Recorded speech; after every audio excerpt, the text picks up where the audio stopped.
Hi mga ka-MK!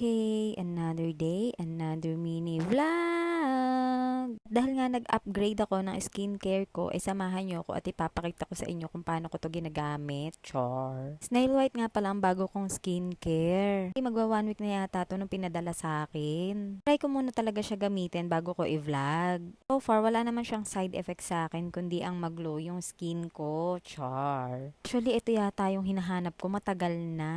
Last na tagpuan ko rin. Previous skincare ko kasi medyo naboboring na ako. Char. Feeling ko kasi hindi nagbe-brighten yung skin ko. Pero dito sa Snail White, iba talaga ang dating sa akin. Facial foam wash nga pala yung una kong ginamit and ang smooth niya sa skin. Itong Snail White Glow Potion Toner nila. Actually, hindi siya matapang sa skin. Very light lang talaga siya. Kaya good for maintenance talaga to sa mga skin natin. O nga at magwa 1 week ko nang ginagamit pero parang wala pang bawas. Hindi naman ako nagtitipid sa mga skincare ko pero parang hindi naman to nababawasan. Kasi almost 1 week ko na siyang ginagamit pero parang wala pang ang bawas o talagang masyadong bigger size lang tong pinadala sa akin. Kaya for sure magtatagal to sa akin. Siguro aabutin na to sa akin ng 2 months. Syempre kailangan tipid-tipid din. Medyo pricey pa naman tong Snail White nila. Baka naman Snail White sa uulitin. Char. Hindi naman kasi ako naghahangad na pumuti pa kasi ito na talaga yung kulay ko. Char. May kasi okay na sa akin ang mag-glow at saka mag-brighten yung skin ko. Double boosting brightening serum nga pala tong next kong ginamit. Brightens, fades dark spots, and visibly minimize pores nga pala to mga ka-MK.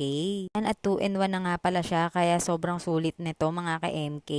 Hindi ka talaga magsisisi pag ito talaga yung naging skincare mo kasi sobrang sulit na nitong package na to. Dati ko pa nga sinasabi sa inyo mga ka-MK na okay lang mag-invest tayo para sa sarili natin. Nga, lagi ko sinasabi sa inyo hindi tayo sa pabata. Pero kailangan din nating alagaan ang mga sarili natin. Lalo na ang skin natin. Siyempre, kung paano natin inaalagaan ang mga pamilya natin, dapat ganun din tayo sa katawan natin. Char. Nga pala ang last kong ginamit, brightening day cream nga pala ang tawag dito. Full amount nga lang pala yung nilagay ko mga ka-MK.